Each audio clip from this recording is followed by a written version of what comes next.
ሰላም ጤና ይስጥልኝ። የዕለቱን ዜናዎች ይዤላችሁ መጥቻለሁ። አብራችሁን ቆዩ። በወላጅ እናቷና እንጀራ አባቷ ሕይወቷ ያለፈችው ሕፃን በአምላክ ግርማ አበጋዝ ጉዳይ ዛሬ ግንቦት 15 ቀን 2017 ዓ.ም የፌዴራል ከፍተኛ ፍርድ ቤት አራተኛ ወንጀል ችሎት የቅጣት ውሳኔ ሰጥቷል። ተከሳሾቹም እናቷ ሀና በየነ በሞት እንድትቀጣ ተወስኗል። እንጀራ አባቷም ብሩክ በሞት እንዲቀጣ ተወስኗል። ወላጅ እናት ወይዘሮ ሀና በየነ ትባላለች። የድሬዳዋ ከተማ ገንደ ቆሬ ሰፈር ነዋሪ ስትሆን ከቀድሞ ባሏ ጋር የተፋታችው ይህች ሴት ከእርሷ ጋር እየኖረ ባለው ሌላ ወንድ ከአብራኳ የወጣችው የገዛ ሴት ልጇን ተገዳ መደፈሯን ስታውቅ እጮኛዋን በወንጀል እንዲቀጣ ማድረግ ሲገባት የ11 ዓመት ልጇ ላይ ፈርዳ መረጃ ለማድበስበስ በማሰብ ልጇ ላይ ጫና በመፍጠር በድብደባ አካላዊ ጉዳት ከማድረስ በተጨማሪ ከ5ኛ ክፍል የትምህርት ገበታና ከጎረቤቶቿ በመነጠል ከማንም ሰው ጋር ምንም ግንኙነት እንዳታደርግ በማድረግ ለብዙ ጊዜ ቤት ተዘግቶባትና ስራ ቦታ ድረስ ከስራ ሳትነጥላት ብትንቀሳቀስም መረጃ ለመደበቅ በቂ ሆኖ ስላላገኘችው በመጨረሻም በአብራኳ በወጣችው የገዛ ልጇ ላይ የሰራችው ተደጋጋሚ የአረመኔ ስራ ሳያንሳት እጮኛዋን ከወንጀል ለማትረፍ መረጃ ለማጥፋት ህዳር 1 ቀን 2015 ዓ.ም ከእጮኛዋ ጋር በመተባበር ቀጥቅጠው መግደላቸውን አምነዋል። የተገደሉት ሰዎች ብዛት 17 ነው። ከሟቾች መካከል 12 ህጻናት ናቸው። የቤኒሻንጉል ጉሙዝ ክልል ምክር ቤት አባል በካማሺ ዞን ምዥጋ ወረዳ ታጣቂዎች ያደረሱ በተባለው ጥቃት ንጹሃን ሰዎች መገደላቸውን ነዋሪዎችና የክልሉ ምክር ቤት አባላት አስታወቁ። ነዋሪዎቹ የሸኔ ታጣቂ ጥቃት ፈጽሟል ብለው ከ10 በላይ ንጹሃን እንደተገደሉ፣ አብዛኞቹ ሟቾች ህጻናት እንደሆኑ ተናግረዋል።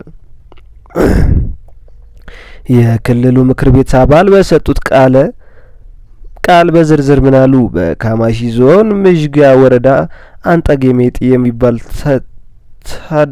ታዳጊ ማዘጋጃ ቀበሌ የግንቦት 12 2017 ዓ.ም ንጋት 12 ሰዓት ጀምሮ የሸኔ ቡድን ጥቃት ፈጽሟል።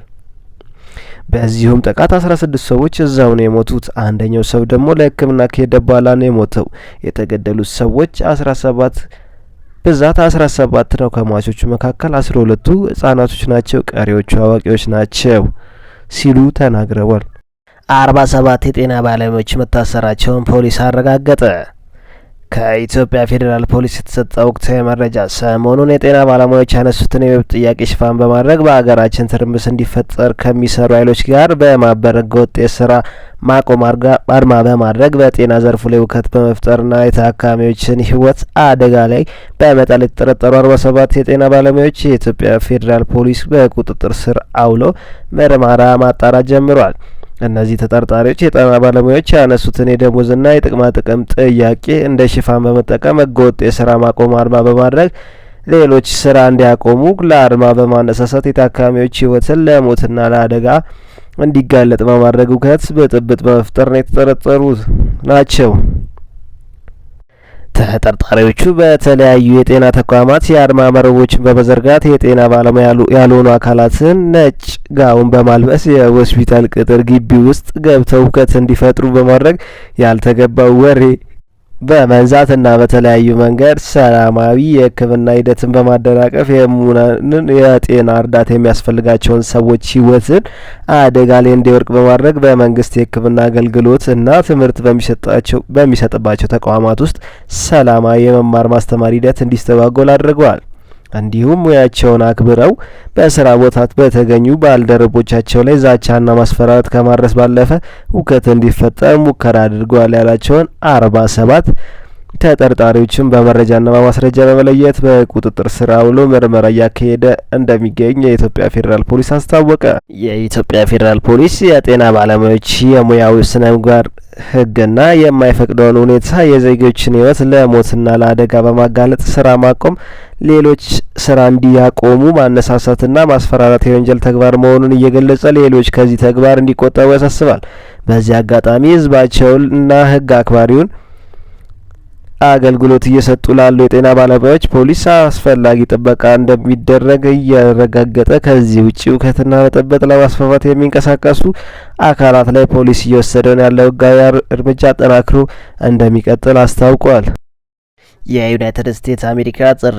በኢትዮጵያ የአሜሪካ አምባሳደር ኤርቪስ ማሲንጋ በኢትዮጵያ የሚታዩ የውስጥ ግጭቶችን ዘላቂ መፍትሄ አግኝተው ተፈናቃዮች ወደ ቤታቸው እንዲመለሱ፣ ህጻናት ትምህርት እንዲከታተሉና የጤና አገልግሎት እንዲያገኙ ለማድረግ ዩናይትድ ስቴትስ አሜሪካ ፋኖ በተጨባጭ ወደ ሰላማዊ መንገድ እንዲመጣ የኦሮሞ ነጻነት ኦላ በድርድር እንዲቀጥል እንጠይቃለን ብለዋል።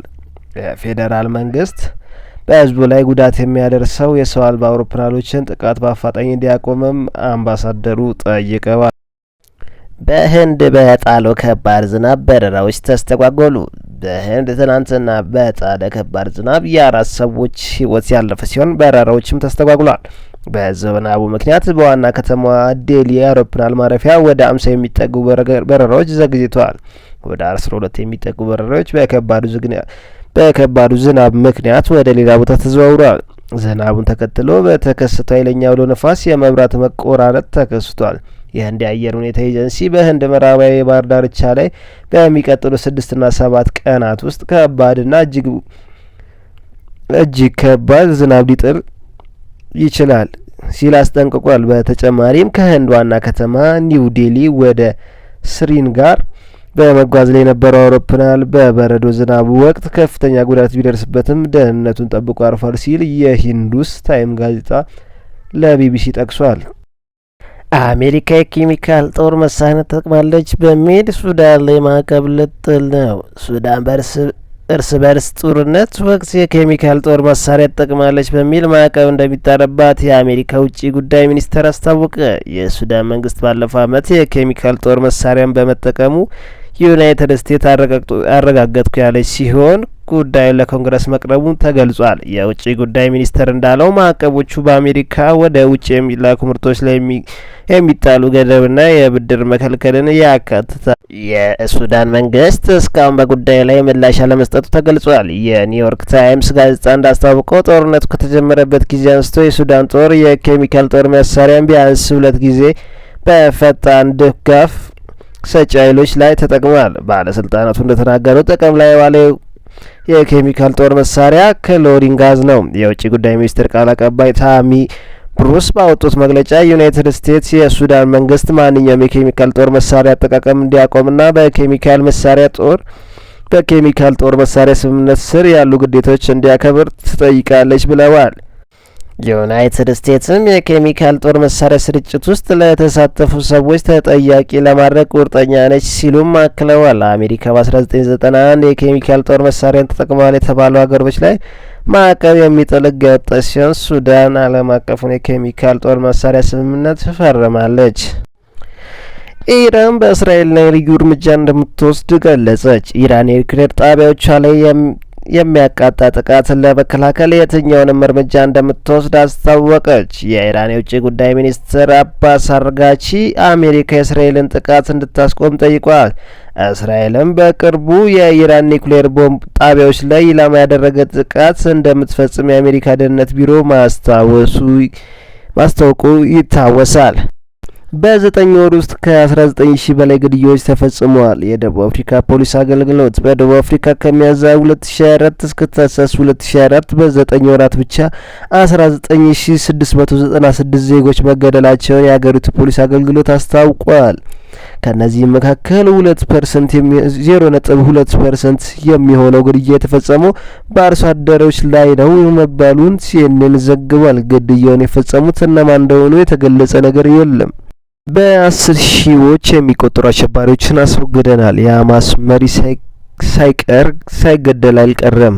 እስራኤል በሆስፒታል ላይ ያደረሰውን የቦምብ ፍንዳታ ለመሸፋፈን ያቀረበችው ውሸት ነው። መሐመድ ሲንዋሪ በህይወት አለ። ሀማስ የእስራኤል ጠቅላይ ሚኒስትር ኔታንያሁ ረቡዕ ማምሻውን በሰጡት ጋዜጣዊ መግለጫ በ10 ሺዎች የሚቆጠሩ አሸባሪዎችን አስወግደናል ብለዋል።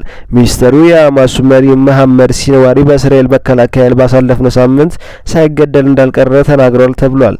በ10 ሺዎች የሚቆጠሩ አሸባሪዎችን አስወግደናል ያሉት ጠቅላይ ሚኒስትሩ መሐመድ ሲንዋርን ጨምሮ ሌሎች የሐማስ አመራሮች መገደላቸው ተናግረዋል። የሐማስ የፖለቲካ ቢሮ ኃላፊ ኦሳማ ሐምዲን በበኩላቸው ለቴሄራን ታይምስ ይህ እስራኤል በሆስፒታል የደረሰውን የቦምብ ፍንዳታ ለመሸፋፈን ያቀረበችው ውሸት መሆኑን ተናግሯል። በጋዛ የሚገኘው ወንድማችን መሐመድ ሲንዋሪ በሕይወት ሳለ ያሉት ኃላፊ አሁንም ጠላትን በጽኑ ይዋጋል ብለዋል። እስራኤል ተገደለ፣ ሐማስ በሕይወት ሳለ የተባባሉበት የሐማስ መሪ በደቡባዊ ጋዛ በእስራኤል መከላከያ የተገደለው የቀድሞ የሐማስ መሪ የህያ ሲንዋሪ ወንድም ነው። መቀመጫውንም ለንደን ያደረገው የሳውዲ አረቢያ ዜና ማሰራጫ አሻርክ አል አውሳር የመሐመድ ሲንዋሪ ሞት ከ2 ቀን በፊት ለቤተሰቦቻቸው መርዶ መነገሩን ምንጮች ጠቅሶ ዘ ጄሩሳሌም ፖስት ዘግቧል።